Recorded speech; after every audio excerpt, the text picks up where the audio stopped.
Book Club. Thanks for checking us out. I'm here with my good buddy Keith to break down some bestsellers. Today, our topic of discussion will be Matthew McConaughey's new book, Greenlights. It's a memoir, philosophy, self-help book, I guess. He chronologically goes through his life while also imparting some words of wisdom and sometimes poetry. If you'd like to reach out to us regarding this book or any of our past or future episodes, you can visit our website, buddybookclub.com, or slide into our DMs on Twitter or Instagram, Buddy Book Club Podcast. You can listen to us on iTunes, so please download and subscribe, or should I say, prescribe. That one ready to go, huh? Yeah, try not to mess with the levels too much because full disclosure here, this is our second time recording this podcast. We had some audio difficulties the first time. I guess note to self: make sure your recording isn't trash before you spend an hour and a half talking about a book. So there's not a lot of books that we would redo this for. Matthew McConaughey has a special place in our heart. Yeah, I totally would agree, and I also think it's apropos to the book itself because we had a yellow light. So what do we do at a yellow light? We hit the gas. We treated it like a green light. So, hey, we're going back and recording. Yeah, and I know what apropos means. I know but our listeners might not. So can you explain? Is that some sort of fruit? Apricot or something? What'd you say? I just know how to spell it. That's about okay. That's about, it ends with an S. You wouldn't know that. But there's zero chance I would spell that right. Zero. So we like to go through a series of categories for each book we're going through. The categories are going to be a little bit different with this one because normally we're talking about novels and this one is nonfiction memoir type. So we're going to mix it up a little bit, but that's in the spirit of Matthew McConaughey. Before we get started on any pod, we do like to open up with a libation, ideally something from what we're reading. There were a lot of options with Greenlights, which we respect. Maddie, thank you. Ice cold beer just seems like an easy win here. I mean, I imagine Matthew McConaughey is not saying no to any beer, but maybe a Texas beer like a Lone Star. I personally right now have a Pacifico because I couldn't find Lone Star at the store. So that's what I'm going with. But also a margarita would be an apt choice considering that's how he met his wife as he was sitting at a bar making his own margaritas, which I guess is something you can do when you're wildly famous, rich, and good looking. Yeah, but he said he would make the best margarita of all time. If someone shows up and is like, I'm going to make the best margarita of all time, you just hand over the reins, right? You're just like, yep, this guy knows what he's doing. Oh, so. 100%. I really just want to see the tub of limes as he's just squeezing limes into a glass because, margarita, you got to have a bunch of limes on hand. So I respect it either way. Mm-hmm, mm-hmm. And hey, it won his wife's heart. So what else you need? Let's get into some categories here. Normally we would be picking our favorite character of the book or maybe the most interesting one. Here we're going to be picking McConaughey's characters in movies he's played. So this doesn't have to do anything with the book, but I'm interested. What, out of all the roles he's had, what do you think are some of the best Matthew McConaughey characters he's played? I'm a big rom-com guy. Yeah, let's do this again. I did just watch Crazy Stupid Love, which is in my top 3. But to round out my top 3, I got Hitch 1, How to Lose a Guy in 10 Days, 2, and Crazy Stupid Love 3. So those are the top 3. And my favorite, I think the best leading man out there for rom-coms is Matthew McConaughey. He's proven time and time again that he's likable. He's the guy that you root for, even if he's an asshole, right? Even if he's the beginning of the movie, you're like, there's some flaws in his character. You still like him no matter what. And that's the perfect rom-com lead. And it's hard to pull that off. That, it takes a subtle acting ability to be able to do that. And I know Maddie basically was, or Matthew, I should say. Yeah, we're calling him Maddie. It's Matthew. I apologize. I'm going to continue to say that. Advance apologies on that. It's tough to pull that off, right? That lead position and be likable, but he does it flawlessly. I know he doesn't give himself a lot of credit for it, but he should. He does that, the turn that every rom-com has when the guy realizes how much of an asshole he's being and has the montage of self-reflection and is like, all right, like I got to be a better person and win her back. He has that like, oh shucks, like I fucked up. He has that down really, really well. So that's why I think it's so good, because he can be an asshole the entire movie, and then the second he like starts to feel a little guilt, you then just immediately root heavy for him, no matter who you are. Well, I'll give you a little secret on what makes the best rom-com, and the three I what's the mentioned recipe? to you. Yeah, so it's the biggest thing is you need to nail the turn. So the turn is like when everything is revealed or whatever, like, you know. So that's in Hitch. It's when they go on the speed dating. Great scene. Have you seen Hitch? I have. It's just a good movie. You know the speed dating scene? Yeah. That's an amazing turn where she finds out he's like not an asshole, like she thinks he is. Mm-hmm. Amazing scene. And How to Lose a Guy in 10 Days, it's the auction scene where they both find out that they've been like lied to. Can't say amazing scene where they start singing. You haven't seen How to Lose a Guy in 10 Days? No. I've been... Kid, it's my number 2. You not listen to me about it all? I'm not a rom-com guy. Oh my god. Okay, well, I have seen Crazy Stupid Love. I like that movie. They sing You're So Vain together, but like at each other. It's a great scene. It's hilarious. It's filled with great comedy. Yeah, it sounds hilarious. And then Crazy Stupid Love is when the backyard scene where they all like everything goes crazy. Three of the best scenes in cinema, if I do say so myself. But sorry, we're talking books. That was a good rant there by me. Sorry.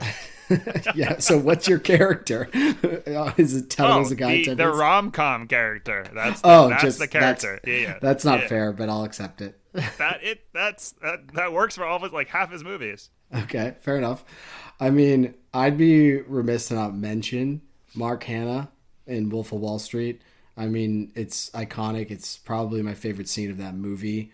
There's tons of stuff you can look up, and now that everyone knows the story about him pumping his chest, how it was like his warm-up thing, and it was supposed to only be like one line, and it turned into like pretty much a monologue because he just like went with it, and Marty Scorsese let him. So it's just such a great character. And he was filming Dallas Buyers Club, or getting ready to, so he was like rail thin before that, or during that movie. So that was great. But I think which epitomizes his like career, where like he was supposed to have one line, and that's like his whole career. It's definitely how it got started. I mean, that's a great story from the book itself, is how he, the first lines he ever said on film is all right, all right, all right. So that, I mean, it's his tagline, and it was the first thing he ever said. And then how he just took that character in Dazed and Confused and went with it and got like 3 more scenes out of it.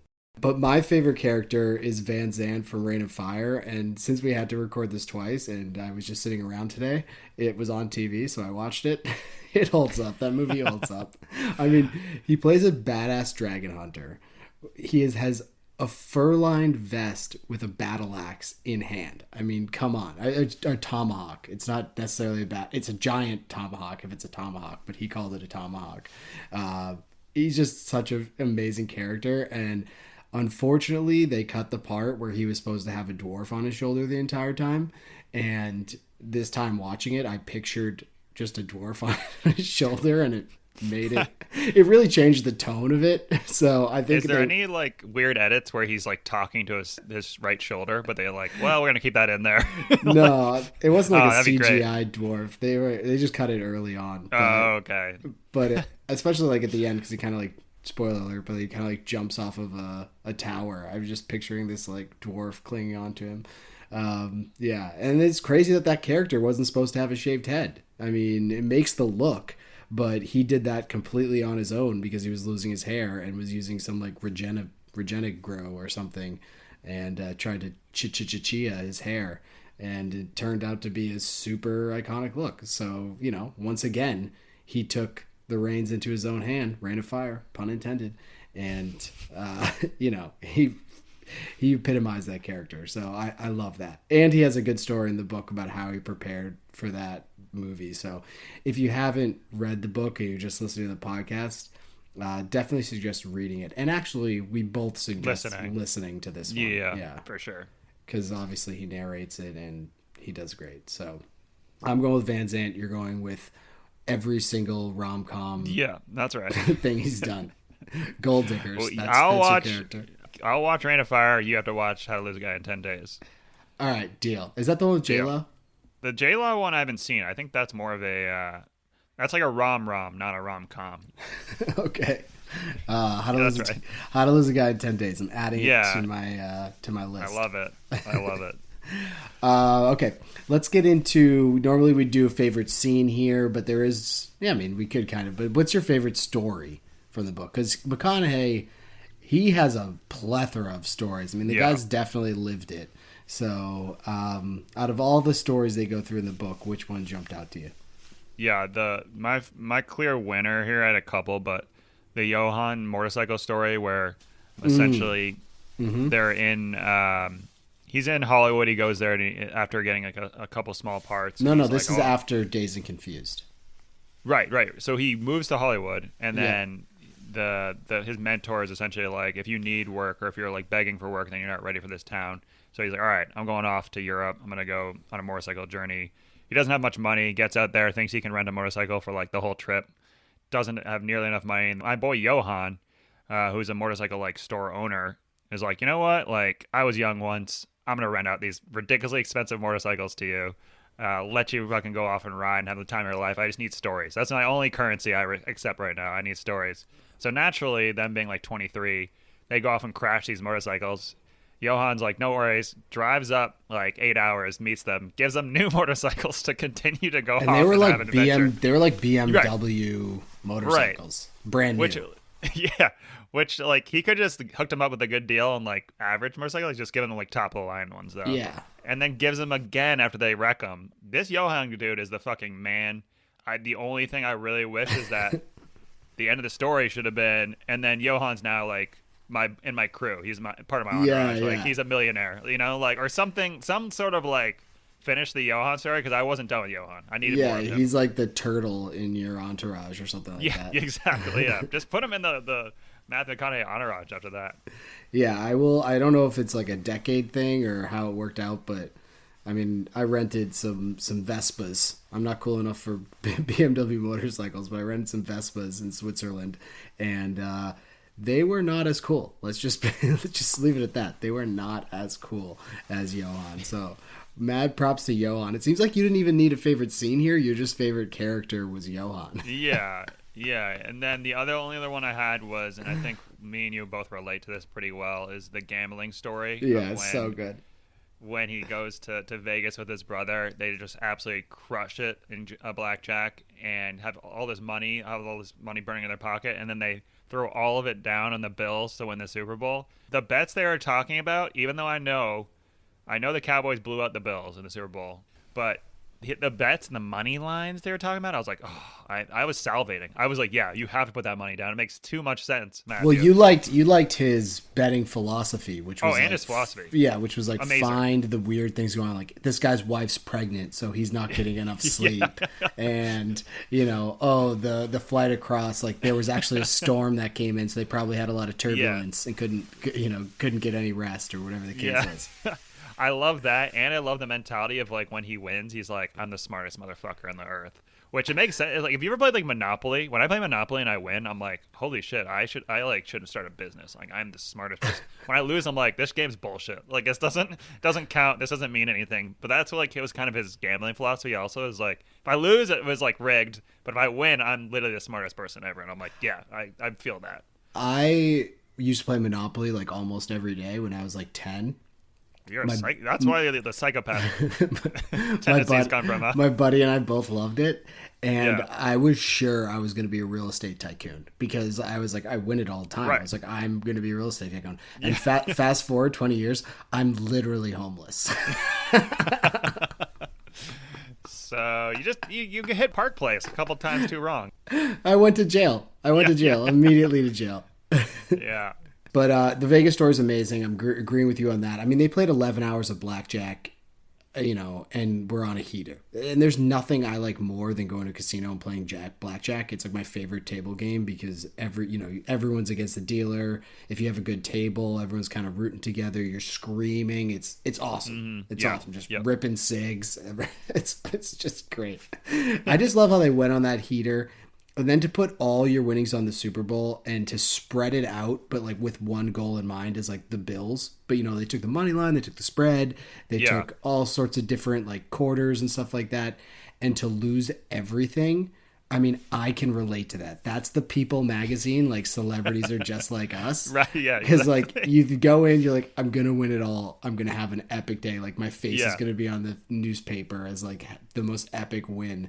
And instead you're eating peanuts for the next week. Definitely relatable for us. Yeah. And I my favorite though is the mud wrestling in Africa, which is actually funny because I got in my car and we just went to the driving range and I just picked a random part of the story and just like started listening to it, and it was right on this part. So I was like, oh, amazing. But yeah, he basically goes and wrestles a guy in the dirt in Africa, and I think it was probably the greatest sporting event not captured on film since the 1992 Dream Team practice. Right. Because like he goes into in depth of this, wrestling match. His head was here, my head was there, my beard was ripped out, there's blood coming out of my knees. It was like, oh my God, like the crowd was going crazy. Like, yes, I'm in. And then afterwards, in the greatest end of a story ever, they hold hands and walk together for 15 miles. What's better than that? They literally walked off into the sunset. And that's something I put in my love category. He's an amazing writer. That you could see that fight going down in your head, right? Like that usually takes, I don't know, years and years of practice of writing to be able to articulate and like draw that up, right? His adjectives were great. Great adjectives. Yeah, also him explaining it like makes the story so good. So that's why we kind of recommend the audiobook. It brings you in real quick. I will say, though, not a huge fan of his African accent. Not a huge fan. Oh, come on. It was like... I didn't know he had that range. I thought he only had his one accent, but he showed some range there. It was good. I'm just saying it reminded me a lot of... it wasn't good, actually. I'm giving him too much credit. It reminded me of Will Smith in the Concussion movie. Didn't he get nominated for that for something? Yeah, and that was probably bad. Hey, if he could have played it vanilla and just spoke his normal voice the whole time, but he didn't. He got after it. No, hey, don't get me wrong. I appreciate it. There's no question. I appreciate it. You know what I mean? To just like go and be like, I'm going to do, whenever I speak about an African person, right. I'm going to do an African accent. I respect that. I just didn't love it. It's my opinion. As simple as that. No, I just hate the dude. Yeah, totally. The story was phenomenal. But let's jump ahead here. Are we going to do questionable stories? Questionable stories? Is there anything besides all the times he had wet dreams? That's what I was getting at. Okay, I was about to say, is that what you're working towards? You want to talk about his wet dreams? Please, go ahead. Talk about Matthew McConaughey's wet dreams. I needed to get into my big one. So the questionable stories I listed were the African wrestling, which was like a little bit far-fetched, but him like fighting a fucking huge dude that's like the best wrestler in all the towns and winning was pretty insane. The wet dreams I don't think he won. Let's be clear. Well, I don't think he said he won. Like that's a win after walking. I think he walked 15 miles to get there. Immediately got thrown into a ring with a dude that wrestles all the time. There's not entertainment out there for them to do. Like that's their entertainment. So you must wrestle all the time. There's entertainment. They're not just wrestling all the time. For me and you, like there's more options for entertainment. I would say for them, they don't have this electricity, right? So you did say there wasn't electricity, correct? You eliminate 90% of my entertainment there. So now it's like outdoors activities, right? So what activities are we doing? So it's if they don't have balls or they don't have sports, like okay, now it's fighting. That's it, right? Like, yeah. What else are you doing? Sure. So all right, thank you. I logically talked myself into that one. There we go. But the biggest one was the treehouse story, which him like going off stealing the actual materials, all that was like, yeah, that checks out. I can see someone doing that, especially back in the day. Boys will be boys, whatever. Yeah, it seemed like a Huckleberry Finn kind of type thing, right? And like you kind of sneak away. I thought that was pretty impressive. But then him saying that he built a 13-story treehouse 100 feet high on a tree when he was 12. He might be an architectural genius, maybe, but I've never seen a 2-story treehouse, let alone 13. This is your problem. You're picturing like a Swiss Family Robinson treehouse, where there's like a coconut water supply and stuff like that. It wasn't. I don't think it was that elaborate. There might have been like what you think of as like a treehouse, in terms of like a platform with like a railing, like maybe 10, 15 feet up. But I think like from there on out, it was just like a really good tree that he could climb, and like where he couldn't, he would then just like put a 2x4 so that he could then get to the next level, and would just like keep doing that until he got to the top. So I think the bottom part might have been a tree house, but like everywhere else was mostly tree and not house. Still, he's at 13 story, and just the logistics of getting wood up 1,300 feet is like unbelievably impressive. And he was like 10 or 12. Yeah, and he was like, I wonder if it's still up there. And I was like, if I went back to college right now, I built a shitty beer pong table, I would be looking for that beer pong table because I'm impressed. Like, I'm like, oh, that table was amazing. It wasn't amazing, but I would be. That's how impressed I was with myself. He's like, yeah, I don't really care. It's down the road, but I'm not going to go check to see if it's still there. Like, bro, go get a picture of it. Like, come on. I'm just picturing you going back to Clemson and being like, hey, so I used to live here. Is there a beer pong table here? And they'd be like, what the fuck are you talking about, dude? Like, like, what? You're like, it was a great beer pong table. I was a legend. I was a legend. Do you have any other questionable stories you'd like to discuss? No, I mean, those are my biggest ones. How about you? I believe in no matter what. Nothing was questionable to me. It was all 100% accurate. I believed every word that came out of his mouth. Okay, fair enough. All right. Just make me look like an asshole, I guess. It was truthfully, it was like Jesus talking, and I was writing the gospel as he spoke. That's how I felt. I don't think that's how the Bible worked, but okay. Let's get into stock up, stock down. This is where we talk about different aspects of the book, and we either buy or sell the stock. It's pretty undefined, just like the stock market. So, Keith, what do you got for stock up? Yeah, I had more stock down, but for stock up, truck swagger. So this is truck swag. In high school, he essentially got this truck, and it like was his character. Basically, he got in the loudspeaker, would like chat up ladies on it. He'd go mudding, and then he turned it in for a red muscle car, and he like parked away from the school, made sure nobody dinged it, and then became like, oh, I'm the man because I have this good car. And then all of a sudden he started to see like his personality and everything changed with it, and girls stopped liking him. But yeah, the stock up is because basically I want to get a truck now, right? Like the swagger that it brings you, it sounds truck like swag. Yeah, so like, and I told you my car, I have this pretty expensive it's red, gray, American muscle car. It's a Nissan Sentra. But yeah, it's like this really good car currently, and I might be missing out, So that's why I might turn it in and get a truck. That's what I'm thinking. But do you have any sort of truck swagger? Do you have any sort of thing that kind of defines you? Other than your gorgeous looks and face? I mean, what? I sure had truck swagger. That was my first car, Ford F-150 quad cab, black. It was a nice car. The quad cab was sweet because you could, pull people around in it and whatnot. And, you were the guy when it came to like sports practice, because it was like, oh, everyone just like throw your stuff in the back, or like, hey, jump in the back. I'll drive you to the field. That was fun. I never had the balls to go like mudding in it. We did that with one of our buddies' cars, and it took two tow trucks to get him out. So right. I was like, nah, I'm not going to do that. It did have the 4-wheel drive, so I definitely felt the truck swag. But it was more of like, that was kind of before the proliferation of like SUVs and trucks everywhere. So you were definitely like higher up on everyone else in terms of the driving, like physically higher up, which made you feel emotionally higher up. You didn't mention like the engine type. You didn't say V6 or V8, so I almost feel like I don't believe you. Yeah, I'm not a car guy. I think see, exactly. It had 4-wheel drive, but yeah, you kept on saying that. Yeah, it was good in the snow. Yeah.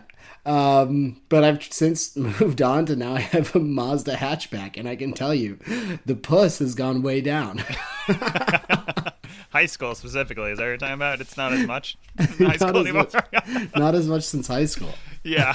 No, not as much high schoolers, I'm saying. Jesus Christ. My stock up is aforementioned wet dreams. I mean, he references wet dreams 3 times in the book. None of them are of a sexual nature, which is interesting. Actually, I think the first 2 he was like being attacked by snakes and crocodiles and then came. The line is so good too. Oh my God. It's like something, and then I came. Green lights. It was so fucking good. Green lights. But these wet dreams led to his trip to the Amazon. His second one led to his trip to Africa, where he had his wrestling match. And the third and final led him to his mermaid, Camilla. So, I mean, I can't say, if we're going, we're laying it all out there for the listeners out here. I can't say I've had one in a while, but now I really want to because I'm down for either of these three things. So, wet dreams, I'm buying the stock, baby. I love that. Also, tidbit, I read on Reddit that if you wake up from a really important dream and you don't write it down, throw something on the ground so you'll remember when you wake up. So I did that recently. I threw my pillow on the ground. I have an extra pillow. And I woke up the next morning and was like, oh shit, why is that pillow on the ground? I was like, oh yeah, I had an amazing dream. And all I remember is remembering to throw the pillow on the ground. So it didn't fucking work. Yeah. So I could have had my wet dream moment there. I just didn't get it because Reddit lied to me. I don't think that's a wet dream moment. You could have built to having some lucid dreams, which is possible if you kind of connect. But that's a whole nother podcast because I used to be really into the idea of lucid dreams. I've had a couple in my life, and we can work on that though. We can work on that. But yeah, if you want to remember your dreams, you got to write them down because your brain purposely throws that information away once you wake up. So that's just how your brain works. Wow. Which is another book that I read that was actually really good. The Body, Bill Bryson. Check it out. Uber and Lyft stock up for me, specifically in reference to Las Vegas cab driver. So after the big loss of betting the bill, so they lose all their money. They're in the cab going to the airport. They're down their luck.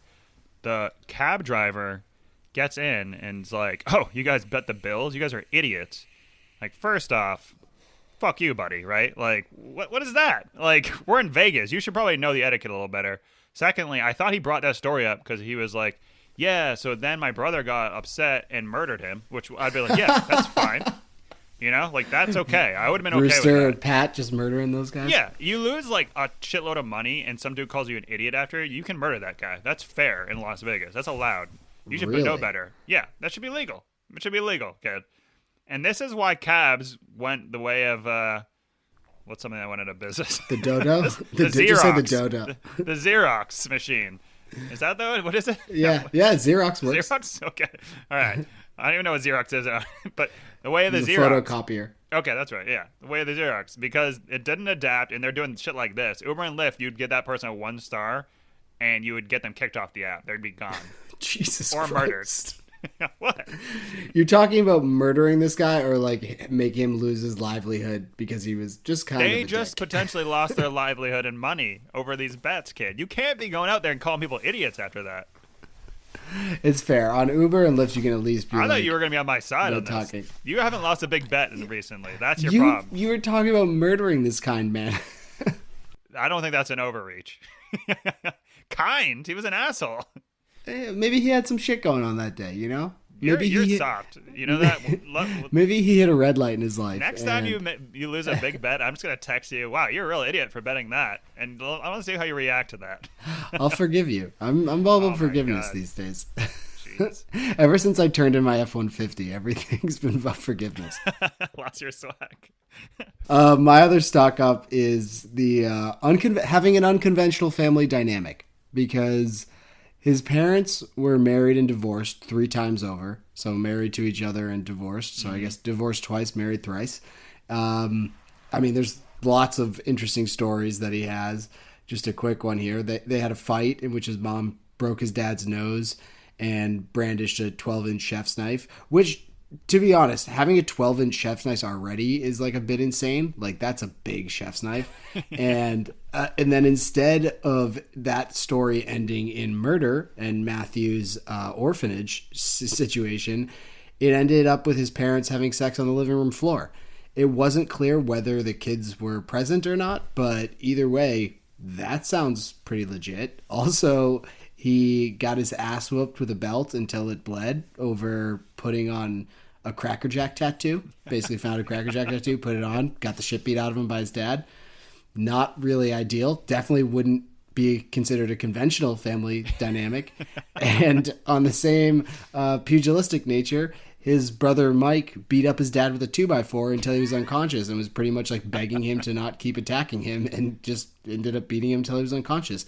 Rooster and Matthew have since gone on to, I mean, Matthew has however many movies, and Rooster's on like Southern Shark Tank or something like that. Or I think it's like Country Shark Tank or something along those lines. So maybe this, like, you know, participation trophy culture that we've created isn't the right way to do it, and instead beat the shit out of your children and break your spouse's nose. As long as you're having sex on the living room floor, everything's gonna work out fine. Like, that's basically what I got out of it. So next time someone tells me that they're spanking their kid, instead of being like, nah, maybe not the right idea this time and age, will be like, you're not going far enough. Yeah. Hit them harder. Yeah.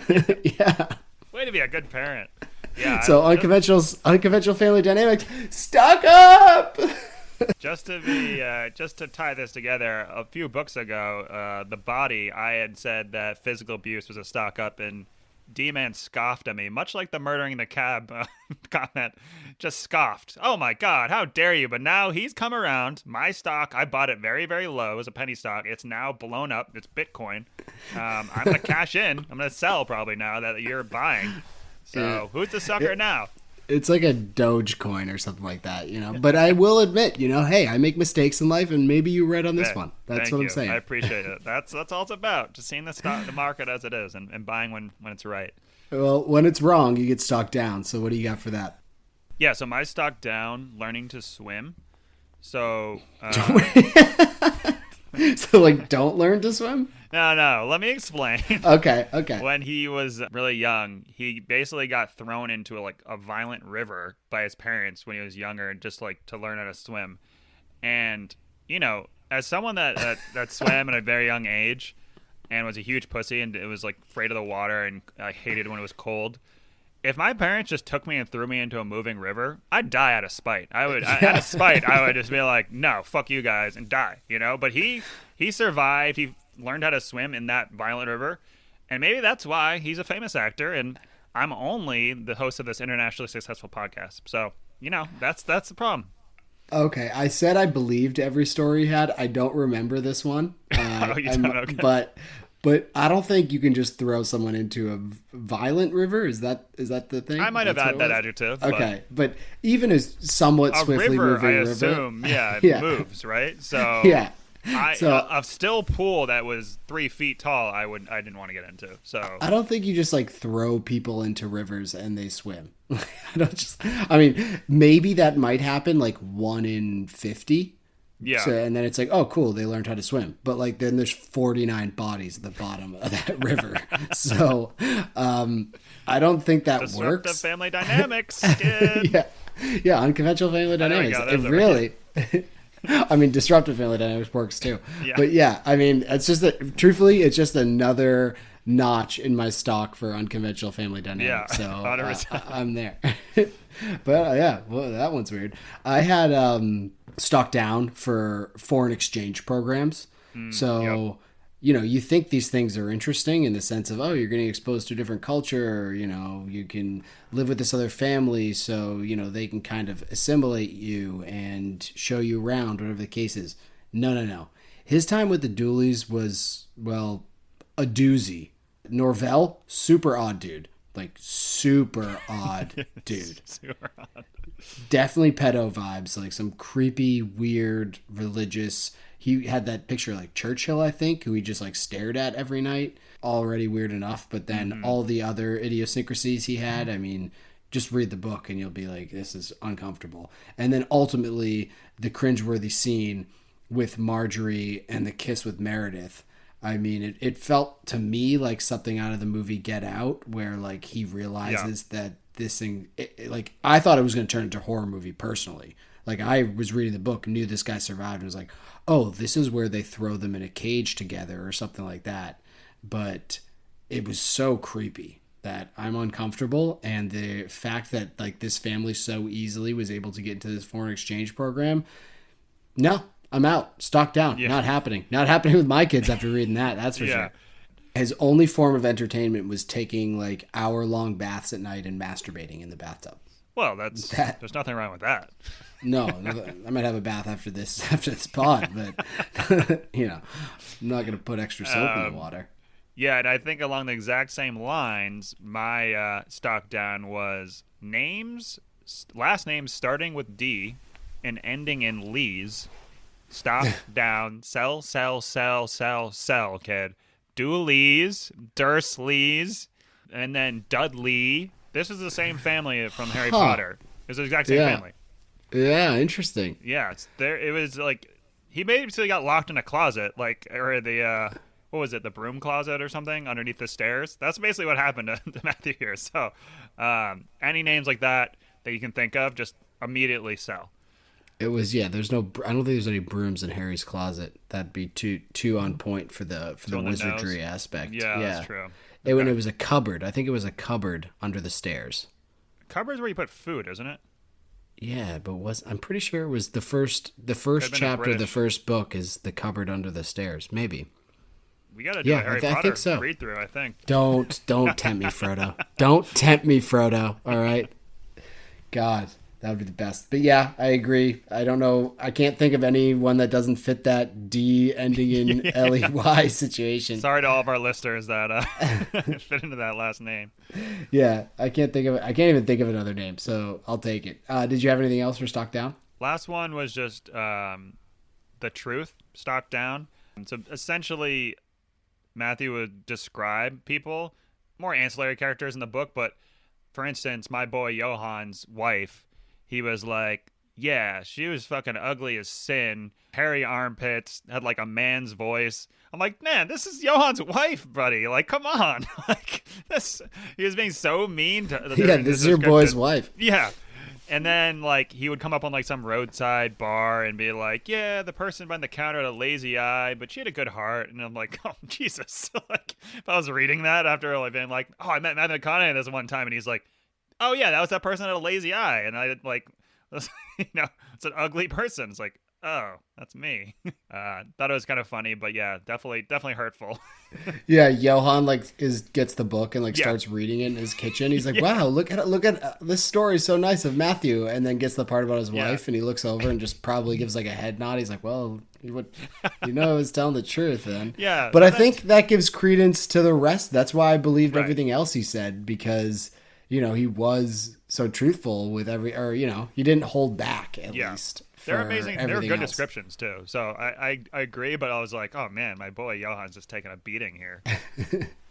Okay, that's fair. I accept it. I'm not buying the stock. Let's get into love-hate. What do we love about the book? What do we hate about it? What do we love about this one?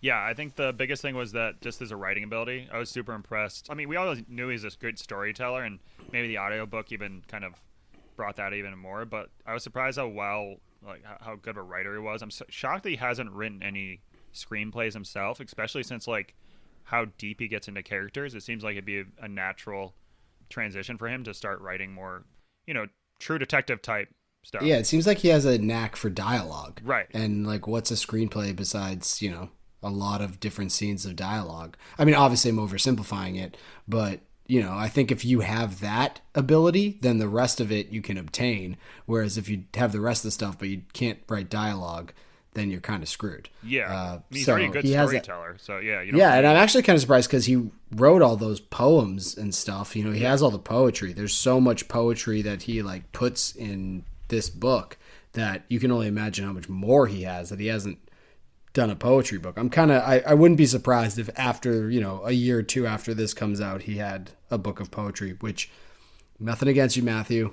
Loved all the poetry in the book, but just not a big poetry guy, probably. Yeah, and I know screenwriters too, the big thing for them is getting and doing exactly what he does with the characters is you're supposed to be able to say what kind of food would they eat for dinner and what's all that type of shit he does is what screenwriters do. Yeah, I mean, just look at the Rain of Fire thing when he was like, what would a dragon hunter do? He was like, I'm gonna wake up at 5:30 in the morning and start my day with 2 shots of tequila, and then I'm gonna tackle cows at midnight every single night. You know, he was like, this is what Van Zandt would do. Yeah, it's kind of crazy to set up like this is what a dragon hunter would do when dragon hunters aren't real. It's not like you could just say they do nothing, and that'd be potentially what they do, right? It doesn't.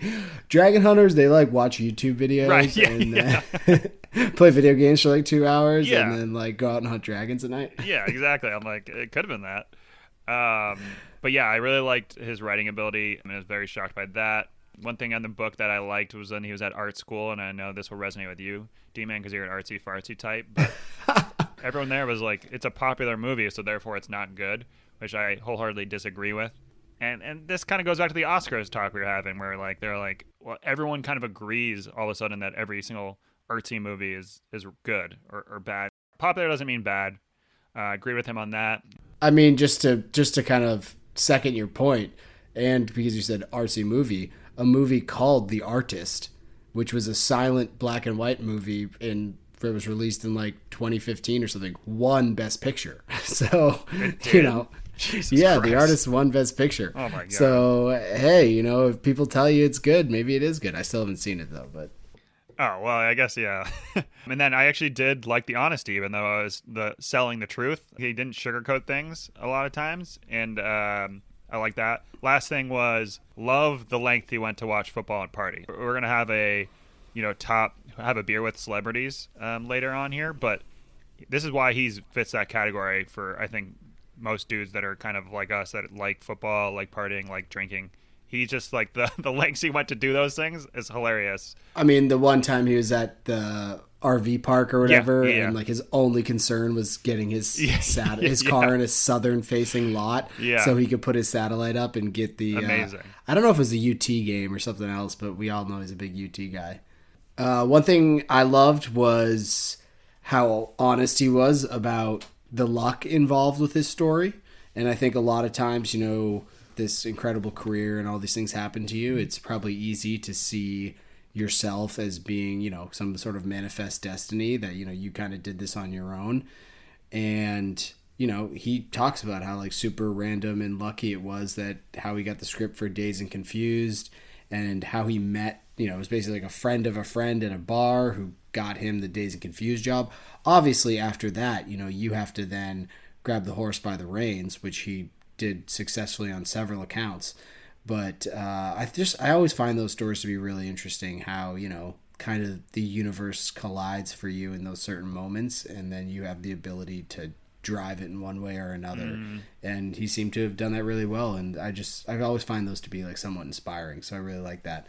I mean, we have to talk about Cosmo the Van, because how can you not love Cosmo? He goes in depth after one of his early roles. He, made a good chunk of money, and he was like, I just want to travel the United States and live in a van. And Cosmo had like, all of this, sound system was awesome. He had like high grade microphone that was like right in front of his face, so he could like take all of his notes and write his poems. And I wouldn't be surprised that a lot of the bumper stickers from the book were directly from his trips, like with Cosmo, as he's just like reading bumper stickers off into his high grade microphone. But most importantly was his genius idea. No, not for the cooler under the seat, which is very smart, but for the pee funnel that he drilled through the van so that he didn't have to stop while driving and could just pee into a funnel that then went out the side of the van. I mean, genius. It really is. It really is genius. Could you be able to like hit the gas and brake while peeing? Would you be able to do that? I feel like my mind goes blank when I'm peeing. Like I can't do foot functions. Yeah. As someone that has been taking some longer road trips of late, I will tell you that I have successfully peed into some 1 liter Poland Springs bottles, which have a pretty tight mouthpiece. So you really got to get a good latch going. You got to be like a leech and just latch onto that thing. Yeah. But you hit the cruise control. You put it in there, right? I assume you put the whole thing in. My God. Too much? Oh my God. Anyways. Yeah. No. Yeah. So no. You. Just just thinking about that in a Poland Spring bottle. It's like literally a fucking worm. Hey. So yeah, you hit the cruise control, you pee in the bottle, and it's a green light. It's simple as that. Sounds good. Did you have anything else for love before we get into the hate? I do think that the theme of the book, which I really appreciated, was like be nice to people, be a good person, and that drives your luck. And then take advantage of your luck, like be confident, know who you are, and strive for more. That was kind of like the whole sentiment. Like, as he got all these opportunities because he was a cool dude that was friendly to everyone. And then from there, he like parlayed that into with confidence into like more opportunities. He even says in the book, like some people find excuses not to, some people find excuses to. So, yeah. I mean, I'm butchering it, but that's pretty much the idea. Some other loves I had, just some quick hitters. Speaking of quick hitters, using the one hitter before gardening in Austin, his house in Austin. Yes, please. Yeah, nothing, especially spring now. Start planting your tomatoes. Take a little taste of the marijuana before you do it. It makes you one. There's with the kids plants. listening, D-man. Come on. Kids, this is to you. Take just a little hit, and then you go gardening and you touch the plants and you become one with them and you realize these are your children for the next 6 months and they're going to be fruitful to you. If you treat them well, they'll treat you back well. Simple as that. It's wonderful. That's all you need to know. So that one I really liked. He talked about people shooting dice at a bar one time. I need to go to that bar. That sounds amazing. I love the shit out of that. I liked how he called steroids butt darts. I found that to be a really good kind of phrase for steroids. Take a couple butt darts. I assume that was during the Magic Mike filming. And then obviously the whose head can you pee over game, which his dad brought his brother to, that ended up winning him like a dirt bike. So unconventional parenting, once again, coming back for a dub. Stock up! Also had his 8-year-old brother drinking a beer there to make sure his bladder was full, so that's good. Yeah, I don't think he was 8, but okay. I think he was 8. I'm pretty sure.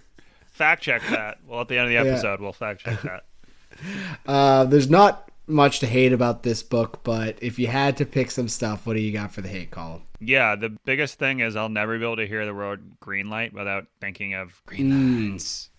Someone will be like, yeah, it's green. The light's green. Green light. I'll be like, green light? Be like, green light. I just came my pants. Green light. And then I kind of wished like some of the best stories, a lot of, obviously we've heard like the chest pounding story, but I kind of wish some of my like favorite movies we had behind the scenes. I always think those are interesting. Like the U571, just being like, what was that like on the set? Or How to Lose a Guy in 10 Days, great movie. Immediately after I watch any movie that I really like, I just Google like deleted scenes or behind the scenes. Oh, it's really? something that we don't have anymore because like they used to have this on DVDs and it would be great. Yeah. But yeah, there's a lot of times there's like I watched Master and Commander recently, which I fucking love that movie. I just started watching that based on your recommendation. I had almost put subtitles on because I don't know what the fuck they're saying half the time. All right, well, if you can understand the English language, because they're speaking like, English. Oh, to the right, port. Yeah, get the cannons out. I'm like, what the hell's going on here? That's really good. That's actually exactly what they're saying. Thank you. But Peter Weir movie, and there's like, so I watched it and I was like, God damn, I really love this movie. And there was like a 3-part documentary that was made on the making of that movie. Yeah. So it was like, oh shit, I found it on YouTube. And you get so much like behind the scenes with Russell Crowe and Peter Weir, and you learn how like all the set guys are actually just like either they're like actual fishermen or like people that Peter Weir just like found out of a lineup who like really? don't have teeth, and he was like, yes, this guy's gonna fit in really well. Yeah, but yeah, it's like so they have a lot of that stuff for movies. But I agree with you in terms of this. I would have liked those like anecdotes from him of like what shit was going on in set, although it didn't really fit in with the theme of this book. I think it was fine. I mean, honestly, if you made the book 12 hours long, you doubled it, and you put more of that in it, I wouldn't complain. Like I still think it was great. I agree. So let me ask you this: out of all the rom-coms that he's in, which one would you want like a behind the scenes like filming of the filming of?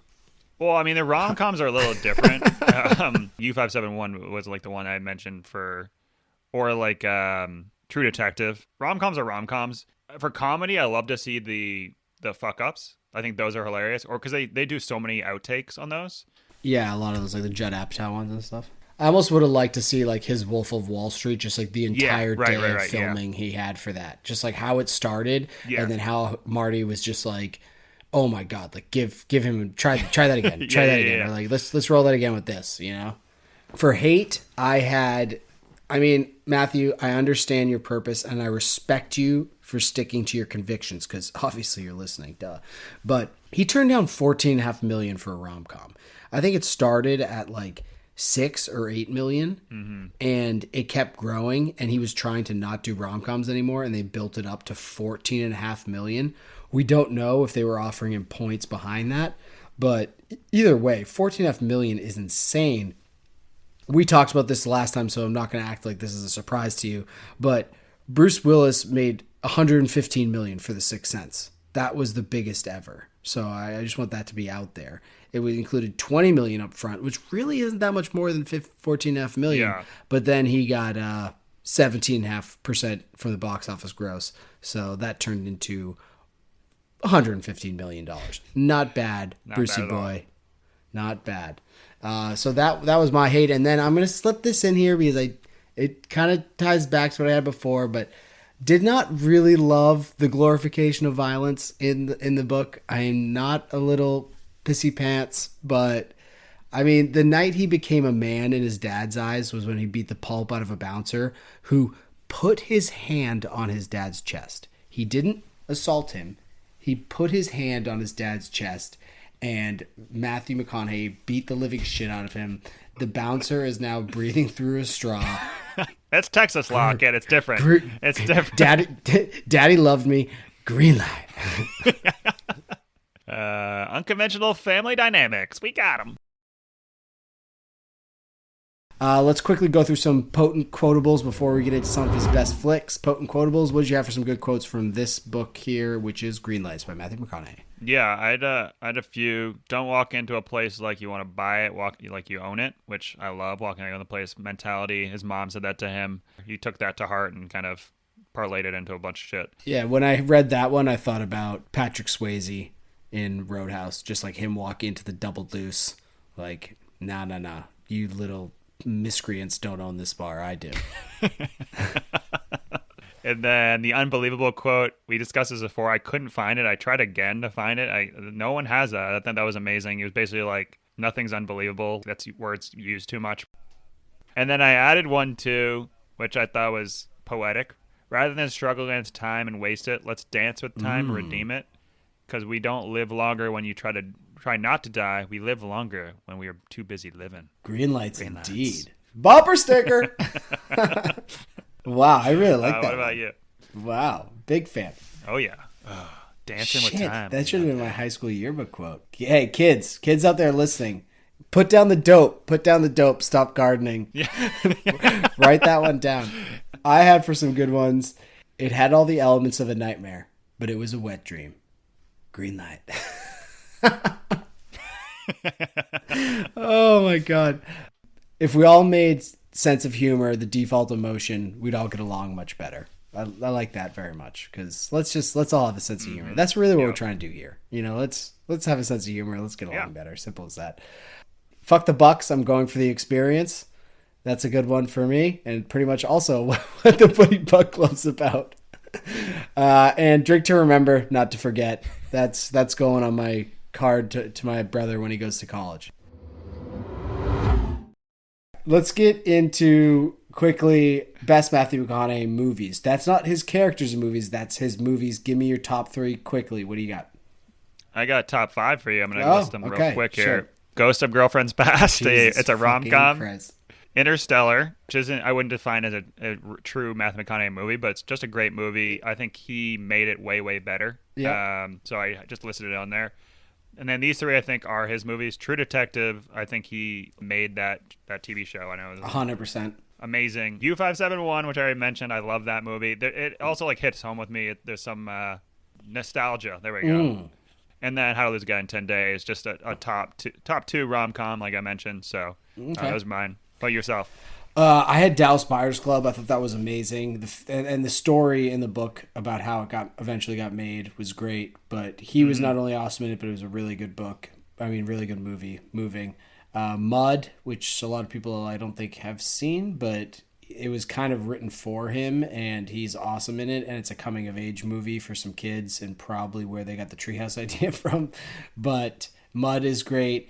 His like first real dramatic role, A Time to Kill, phenomenal film based on like a John Grisham novel or something like that. But that movie's awesome, and he delivers a line that is heard throughout the realm. And lastly, because I'm not going to say U-571 because I fucking love World War II submarine movies, it's Frailty, which you should really check out. Frailty. Don't forget that. Yeah, it's popped up on my IMDb, like movies that you might like. I'm like, oh. Yeah, check it out. It's a good, like, if you want to watch something with your girlfriend that, like, is kind of spooky, but not, like, super spooky and different from what you've been watching recently. You watch that and you're like, oh, this is pretty fucked up, but, like, in a good way. So.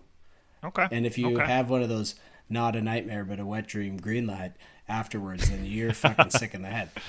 Yeah. Noted. Let's cast the movie here, which is what we would do normally, but instead we're going to do top 3 celebrities to have a cold beer with. Matthew McConaughey, number 1 for all of us, right? After reading this.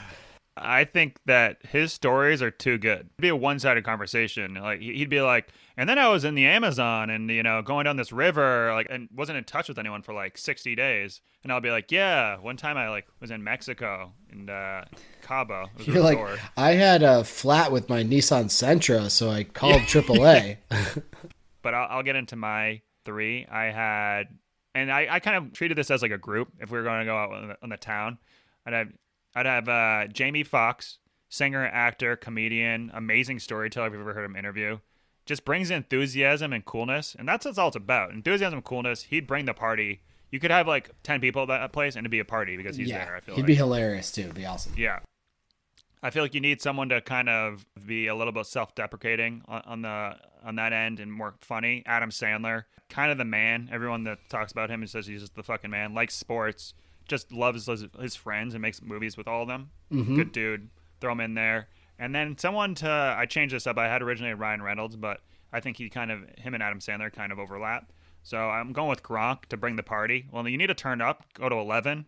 If anyone's seen this is Spinal Tap. Yeah. We need to bring the party to 11. Gronk is just the ultimate. He's like a golden retriever. He's just the fucking man.